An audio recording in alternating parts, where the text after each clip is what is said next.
So you're paying everybody, and they can say no. And you're 150 grand out the pocket. Out the pocket.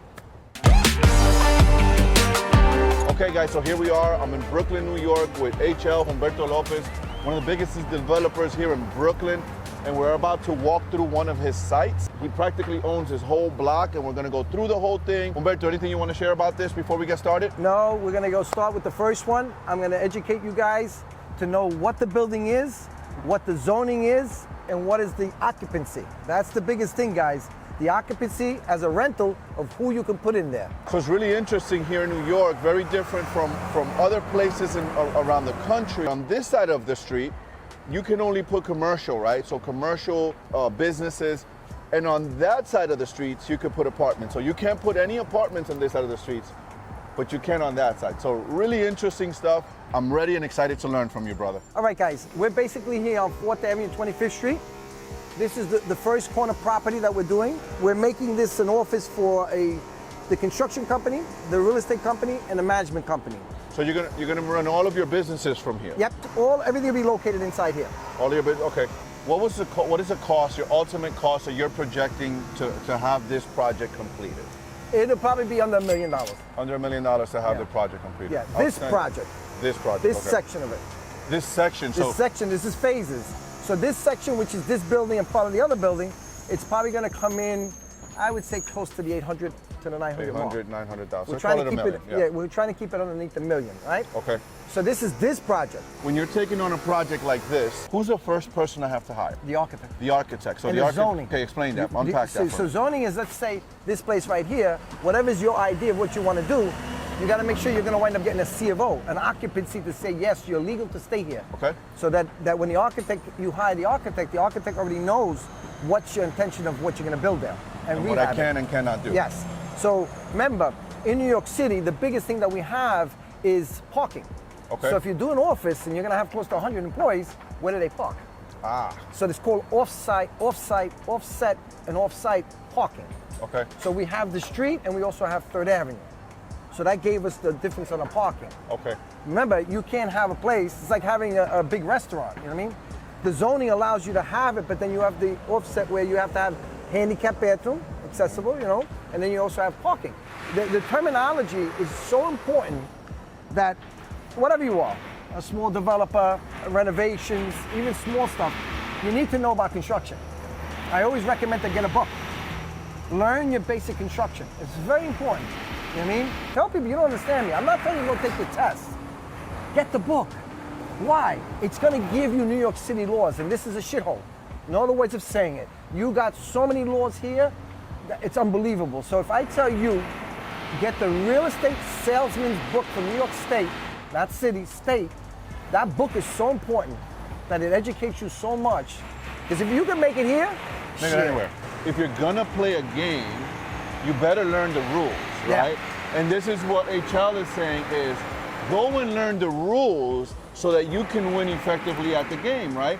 If you're gonna play the money game, first learn the rules of the game and then go play, because if you don't know the rules, you're gonna lose, right? How are you gonna win? How do you know when you won? How do you know when you're gonna win? That's it. Like if you don't understand the rules. So this is basically what he's saying. Humberto, we've covered one building, two building, and you just educated me that that's a second building, that door. Yeah. Two building, three. Three. And now this is building 4, which is something totally different. Yes. Can you tell us about this? Exactly what is this and what are you doing here? Well, this one here is a factory. It's Okay. a totally different real estate. Okay. This is industrial factory. This is where you can have light manufacturing. They can be making products, clothing, shoes, anything. How do you find a tenant to fill this, right? So you're talking about a pharmacy that's either a Rite Aid or a CVS. Right. Maybe I'm a guy out there watching this video, or you're a guy like me, a smaller guy, not as big as you, and we're thinking, hey, I'm gonna buy a building like this if I get an opportunity like this. Now, where do I put that bait in to get those, to reel those in, to bring a CVS in? Well, that would be, actually, you'd have to if you're not a broker, you'd have to go find a broker. That specializes in Specialized just in this. Not all brokers know this business.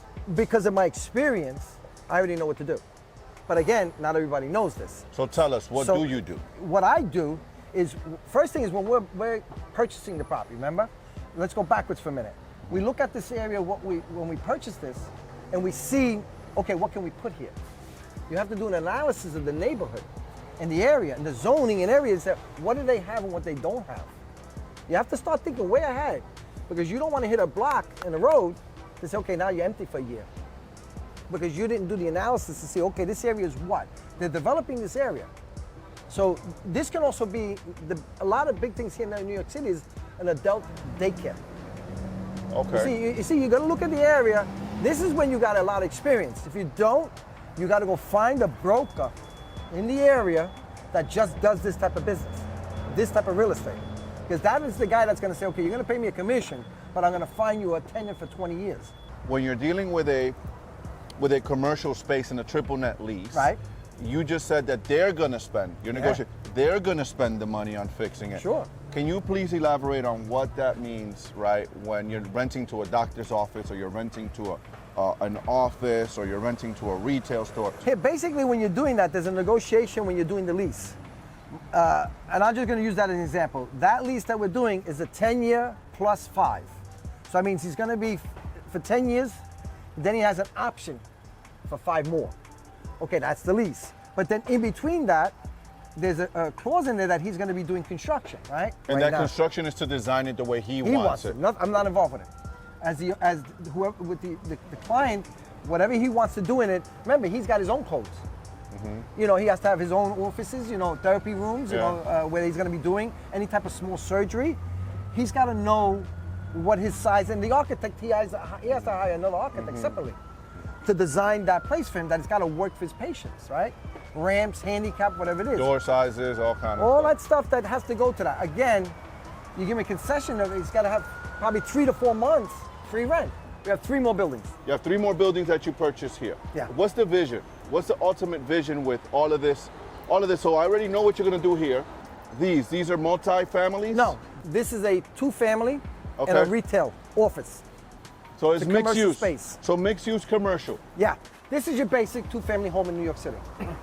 You don't follow too many guidelines. You don't have to worry about too many things. The rent can be $3,000. The rent, whatever the market is, that's what the rent can be.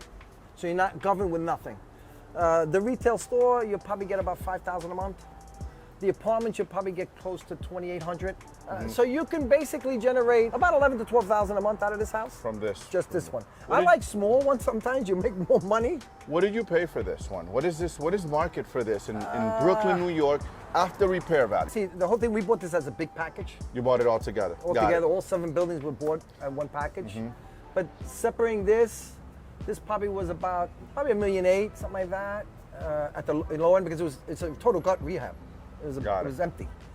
So everything in there had to be put in new. So guys, this is New York City, Brooklyn, $1.8 million.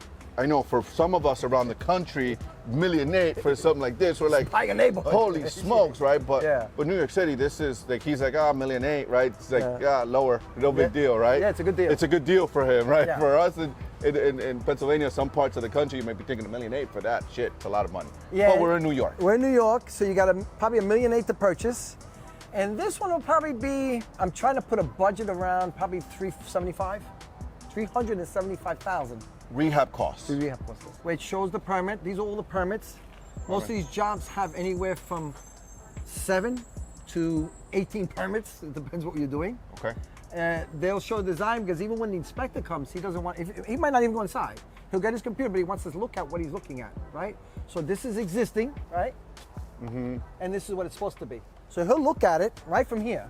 Doesn't have to go inside. He says, okay, wait a minute, I got windows, okay, I see he's doing, oh, yeah, he's got, okay, that's right. It's starting to look like the way it's supposed to be. So that he knows already what I'm doing in construction-wise, and he looks inside the little window. Oh, look at this, guys. There's a little window here. So this is for the inspector. So the inspector can come and look, boom, boom, boom, can look at the thing, step back, the windows match, yep. Okay, yep, it's looking the way it's supposed to be looking. Yeah. Makes a lot of sense. I just learned something new. Thank you, brother. Yeah, and then this tells you all the requirements, the gloves, the hats, you know what I mean, clean, you know. This is New York City law. Laws. These are all the laws. All of this is New York City law for a developer. This is the way it's got to be laid out. Laid out, and then you're from there. Warehouse. Okay. Where the gate opens up and you drive in the trucks. Similar to like a factory, but this is a warehouse where you can have supplies. You can park your trucks, plumbers, electricians. Are you going to keep it that way as a warehouse? Yeah. Yeah, it's not, see, again, the zoning does not allow me to change it. Okay. And, you know, it's a little bit of a conversation. Yes, you could change the zoning. Yes, you're 100% right. But to change the zoning, what it takes and it costs for this little piece, don't bother. It's not worth it? It's not worth it. Not worth it going to the zoning board and getting architects and Hearing engineers. and all of that. You'll go through hell.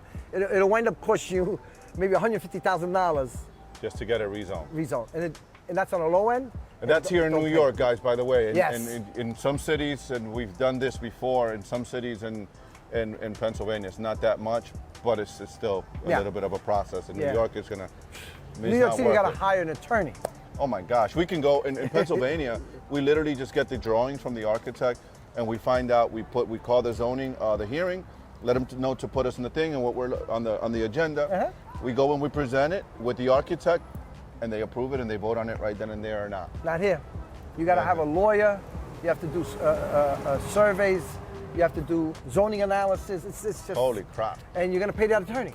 And then you have to still hire the architect. And that doesn't mean you get it. So you're paying everybody, and they can say no. And you're 150 grand out the pocket. Out the pocket. Wow. And they don't pay. How do you process that?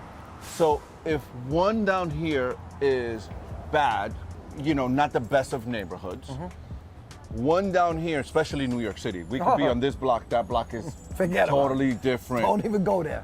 Right. You got a different thing happening over here, you got a different thing. Like, how do you then collect all of that and make your determination? I know that's kind of art, there's kind of an art to that, just knowing and being intimate in your neighborhood, but how do you process that? You see, again, experience. That's the art part. The art part is my experience. I'll come into a neighborhood and I'll see the neighbors. If I see potential where the neighborhood is growing, it's already down to shit, in plain English. It's got no place else to go up. Buy. It's only going to go up. Like the neighborhood I've developed, Red Hook, right? Born and raised in Red Hook, it went to shit. Not worth nothing. Now, we're the second largest owners there, right? We've developed so much that it's not funny. And we own most of that neighborhood, right? So now you go there and take the experience from there, where you had the tecatos, the junkies, you know, garbage, right? Now you learn from that. Remember, some of this real estate is called time. Buy real estate and wait. Don't wait to buy real estate. That's right. So if you're buying it where it's crap, you're gonna understand that if you see it and you feel it, because there's also a gut. You ever have a gut instinct to say, wait a minute, if your crime is high and the place is a mess, and there's no, if this has been a lot like that for years, it takes an average of 10 years to change. 5 to 10. If you can't wait that time, don't bother buying there. Okay, H.L., so here we are. You just showed us the outside of this building. This is the commercial and the 2-unit. You said this was the easy one. Yeah. Tell us about this space we have here. This basically is looking at a here? building that's about 110 years old. It's an older building. So guys, if you like this video you just watched, click on this video up here. It might be something you might like. And guys, I really appreciate you guys watching. Remember to like and subscribe to our channel. We really appreciate it. Thank you very much. Peace out.